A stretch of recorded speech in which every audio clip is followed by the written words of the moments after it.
बिस्मिल्लाहिर्रहमानिर्रहीम। स्टूडेंट्स, आज बेटा हम चैप्टर नंबर 16 के जो कि अल्टरनेटिंग करंट का है उसका एक नया टॉपिक आरसी सीरीज सर्किट को डिस्कस करते हैं। इस मकसद के लिए मैंने आर मीन रजिस्टर और कैपेसिटर को सीरीज़ में इस अल्टरनेटिंग वोल्टेज सोर्स के साथ कनेक्ट किया है। जब इसका स्विच क्लोज करते हैं तो अल्टरनेटिंग वोल्टेज सोर्स इस सर्किट के अंदर करंट फ्लो करवाता है, जिसकी वैल्यू तमाम के तमाम कंपोनेंट के अंदर सेम रहती है। बेटा आप लोगों को ये भी पता है कि जब सीरीज़ में एक सर्किट कनेक्ट किया जाता है तो उसके हर कंपोनेंट में वोल्टेज जो है वो ड्रॉप होती है, चेंज होती है। तो यहाँ पे वोल्टेज जो है वो लाजमी तौर पर चेंज हो जाएगी, लेकिन इसके अंदर जो करंट है, करंट की वैल्यू जो वो सेम रहती है। अब ये जो हमारे पास रजिस्टर है, इसके दोनों एंड्स के दरमियान जो वोल्टेज ड्रॉप होगी, इन दोनों एंड्स के दरमियान जो वोल्टेज ड्रॉप होगी, ये वोल्टेज लिखी हुई है ओहम्स लॉ के मुताबिक V is equal to I और R। I means I root mean square means वो ये मेजर की जाती है, इसको नाम दे देते हैं रूट मीन स्क्वायर वैल्यू। ये root mean square value current की लिखी हुई है। इसके बाद बेटा ये अभी हमने देखा है इसके दोनों एंड्स के दरमियान जो वोल्टेज ड्रॉप हुआ है वो नीचे लिखा है V is equal to I R ohm's law के मुताबिक। सिमिलरली इसकी दोनों प्लेट्स के दरमियान जो पोटेंशियल डिफरेंस है, दोनों प्लेट्स के दरमियान जो पोटेंशियल डिफरेंस है, ये हम V C is equal to root mean square value current की into resistance of the capacitor, जिसको हमने XC से ज़ाहिर किया है, इसको पढ़ते हैं रिएक्टेंस ऑफ द कैपेसिटर। और XC जो 1/ओमेगा C और ओमेगा जो है ये आता है हमारे पास 2 पाई FC के बराबर आता है, 1/2 पाई FC। अब हम इसकी वेक्टर डायग्राम बनाएंगे। वेक्टर डायग्राम बनाने के लिए बेटा आप लोगों को जो हमने पहले दो टॉपिक डिस्कस किए थे, एक AC थ्रू रजिस्टर और दूसरा AC थ्रू कैपेसिटर, इन दोनों को जहन में रखना होगा। अगर आपके जहन में नहीं है तो मैंने थोड़ा सा इसको रिफ़्रेश कर दिया है। जब हमने AC थ्रू रजिस्टर पढ़ा था तो इसकी वेक्टर डायग्राम मैंने ये ड्रा की थी। V और I यानी करंट और वोल्टेज रजिस्टर में से गुजरते हुए करंट और वोल्टेज दोनों इन फेस होते हैं और ये जीरो से स्टार्ट करके पॉजिटिवली इंक्रीज करते हैं, इसलिए दोनों के जो वेक्टर डायग्राम है ये लिख दिया गया है V और I, और दोनों जो है वो हॉरिजॉन्टल है। सिमिलरली जब इसके अंदर से हमने करंट गुजारी थी, AC current passes through the capacitors, तो जब इसको हमने डिस्कस किया था AC passing through the capacitor, जब ये हमने डिस्कस किया था तो इसकी वेक्टर डायग्राम ये हमारे पास बन गई थी। इसमें करंट जो है वो लीड कर रही है जबकि वोल्टेज जो है वो लैग कर रही है, ये वेक्टर डायग्राम। अब जब हमने इसकी सर्किट RC सर्किट की वेक्टर डायग्राम बनानी है तो बेटा लाजमी तौर पर इन दोनों वेक्टर डायग्राम को आप कंबाइन करके तो इसकी वेक्टर डायग्राम जो वो बना। इस मकसद के लिए बेटा हमने देखना है कि इस सर्किट में से सेम अल्टरनेटिंग क्वांटिटी कौन सी पास कर रही है। सेम अल्टरनेटिंग क्वांटिटीज इसमें से करंट पास कर रही है, तो जो अल्टरनेटिंग क्वांटिटी दोनों कंपोनेंट में से सेम गुजर रही है, कांस्टेंट है, उसको आप ले लेते हैं रेफरेंस क्वांटिटी के तौर पर, और वो आती है हमारे पास करंट। तो करंट को बतौर हमने रेफरेंस क्वांटिटी लिया है, और जब करंट को रेफरेंस क्वांटिटी लिया तो ये मैंने करंट की एक वेक्टर ड्रा कर दिया, ये करंट का, ये I लिखा हुआ।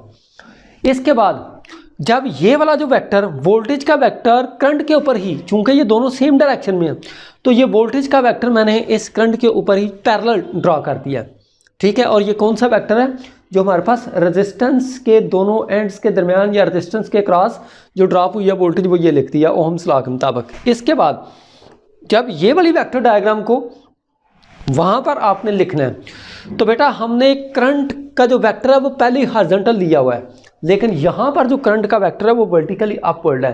तो इस करंट वेक्टर को हॉरिजॉन्टल बनाने के लिए क्या किया है, इस वेक्टर डायग्राम को ऐसे रोटेट कर दिया। ऐसे जब रोटेट करते हैं वेक्टर डायग्राम को तो ये हॉरिजॉन्टल लाइन हो जाती है, ये वर्टिकली डाउनवर्ड हो जाती है। ये वाला जो मेरे पास करंट वेक्टर है ये ऑलरेडी हमने ड्रा किया हुआ है, ये वाला। जबकि ये वाला जो हमारे पास VC वेक्टर होगा जो वर्टिकली डाउनवर्ड हो जाएगा रोटेट करने के बाद, इसको यहाँ पर ड्रा कर दिया ये वाली फॉर्म। अब एक वेक्टर ये VR वेक्टर और दूसरा वेक्टर ये है VC वेक्टर, दोनों वेक्टर्स को हमने जमा करना है। तो बेटा दोनों वेक्टर्स को जमा करने के लिए हम क्या करते हैं, head to tail rule use करते हैं।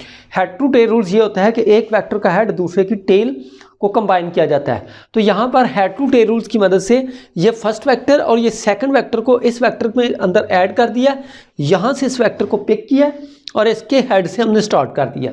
फिर इस वेक्टर का और इस वेक्टर का जो एक्चुअली यही वेक्टर है, इस वेक्टर को यहाँ से पकड़ा है, उठाया यहाँ से, इसकी टेल को इस वेक्टर के हेड से रख दिया है और वर्टिकली डाउनवर्ड, इसकी लेंथ भी वैसे की वैसे ही है, डायरेक्शन भी वैसे की वैसे ही है। तो बेटा अब इसका रिजल्टेंट वेक्टर फाइंड करने के लिए हम क्या कर देते हैं, पहले वेक्टर की टेल को लास्ट वाले वेक्टर के हेड से मिला देते हैं, तो ये आ जाती है मेरे पास root mean square value of the alternating generator, इसकी ये वैल्यू आ जाती है हमारे पास।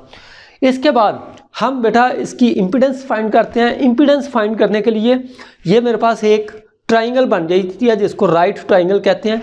ये इसका हाइपोटेन्यूज, ये इसका परपेंडिकुलर और ये इसका बेस बन जाता है। तो इस वेक्टर का वेक्टर आएंगे सारे के सारे, तो लिहाजा ये वेक्टर किसके बराबर है, इस वेक्टर प्लस इस वेक्टर को ऐड किया तो ये वेक्टर हासिल हुआ, ये लिख दिया मैंने, ठीक है। ये वेक्टर जबकि मैग्नीट्यूड की फॉर्म में इसको ऐसे लिख देती हैं, इसकी वैल्यू पुट कर दी, ये वैल्यूज लिखी हुई, ये सामने वैल्यू लिखी हुई यहाँ पर, इसकी वैल्यू और इसकी वैल्यू यहाँ पर पुट कर दी, स्क्वायर लिया और इन दोनों में से ये करंट जो है वो कॉमन ले रही है। उसके बाद दोनों तरफ का स्क्वायर रूट लिया है, स्क्वायर रूट लेने के बाद इधर ये स्क्वायर रूट जो है वो आपस में कैंसिल आउट हो जाता है और ये स्क्वायर रूट भी कट हो जाता है, ये नहीं कट होगा, ये वैसे का वैसे लिख दिया। इसको उठा के इधर लाए हैं, इसको डिवाइड करते हैं, तो बेटा ये वाली जो कल भी मैंने आप लोगों को बताया था कि ये इम्पीडेंस का फार्मूला है, ये इम्पीडेंस आ जाती है root mean square value of voltage और करंट की रेशो है।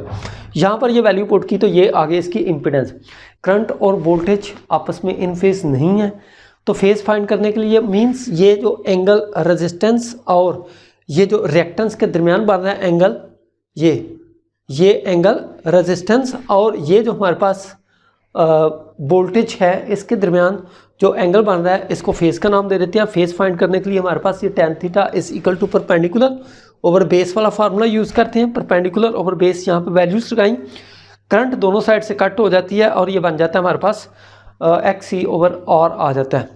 यहाँ पर XC आपको पता है कि 1 ओवर ओमेगा C के बराबर, यहाँ पर पुट करने के बाद सिंप्लीफाई किया और tan को उठा के दूसरे साइड पर ले गए, तो जो कि आ जाता है हमारे पास theta equal to tan inverse 1 over 2 pi FC, 1 over 2 pi FC, जो कि एक्चुअली हमारे पास phase of the RC circuit है। सर्किट की इम्पीडेंस, इस सर्किट की इम्पीडेंस डायग्राम हम ड्रा करते हैं कैसे, हमारे पास रेजिस्टेंस को वेक्टर तस्वर करते हैं, रेजिस्टेंस वेक्टर, और इसी तरह ये जो हमारे पास रिएक्टेंस ऑफ द कैपेसिटर है, इस कैपेसिटर की रिएक्टेंस, इसको भी वेक्टर तस्वर करते हैं। अब इम्पीडेंस Z कैसे फाइंड करते हैं, इन दोनों का वेक्टर सम लेते हैं, तो हमारे पास RC सर्किट की इम्पीडेंस आ जाती है। रेजिस्टेंस और रिएक्टेंस का वेक्टर सम हमारे पास RC सीरीज सर्किट की इम्पीडेंस आ जाती है। ये मैंने लिख दिया यहाँ पर, vector sum of resistance and reactance is called impedance diagram, यानी वो डायग्राम जिसके अंदर हम वेक्टर रेजिस्टेंस को भी तस्वर करते हैं और रिएक्टेंस को भी हम वेक्टर तस्वर करते हैं, उसको नाम दे देते हैं इम्पीडेंस डायग्राम। और ये फाइंड कैसे करते हैं, ये फार्मूला पहले ड्राइव किया हमने, R square plus XC square सारे का स्क्वायर रूट और इज इक्वल टू Z यहाँ पर इम्पीडेंस है। इसके बाद फेस हमने फाइंड करना, फेस एक्चुअली हमारे पास ये जो इम्पीडेंस लाइन है और ये जो हमारे पास रेजिस्टेंस लाइन है, इन दोनों के दरमियान ये जो एंगल बनता है इसको नाम दे देते हैं फेज एंगल, और ये भी हमने अभी पीछे ड्राइव किया, theta equal to tan inverse 1 over 2 pi FC। तो अजीज़ तलबा, उम्मीद है आप लोगों को ये टॉपिक काफ़ी हद तक क्लियर हो चुका होगा। इंशाल्लाह हम नेक्स्ट वीडियो में किसी दूसरे टॉपिक को लेकर हाजिर होंगे। अल्लाह हाफिज़।